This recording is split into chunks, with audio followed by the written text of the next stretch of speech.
and your family was at, I think it was Miami Pride. Yeah, Miami Pride, yeah. And you were very supportive of your family being there and also your son Zion being Yeah. there. Can you talk a little bit about why that was important for you to publicly be supportive? Yeah, you know, and I don't really talk about it much because, you know, it's Zion's stories to tell.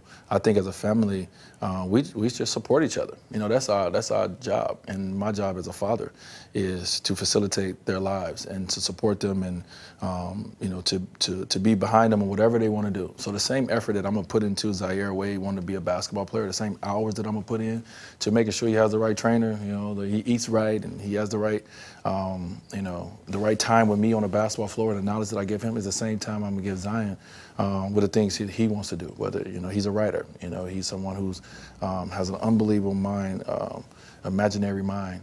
He's a reader, so it's the same thing for me. You know, it doesn't change. You know, what my role is as a father, what my role is as a parent. My role is to support my kids and love my kids. Do you have any message to other parents during Pride Month? I mean, I don't need, not even through Pride Month, just period. You know, I think I'm asked a question about my kids a lot from a sports, you know, perspective. It's like, you know, I think people expect, you know, you to parent each kid the same. And I always tell people I cannot have one pamphlet for Zaire, you know, Zion, Dwyane, my nephew, Xavier, my younger son, and Kavia, my younger daughter. They all are different. And I have to get to know them where they are, and I have to be able to parent them what they are and who they are. And not saying, okay, it's 3 boys, they all do the same thing. Or we all parent them the same way. It doesn't work that way.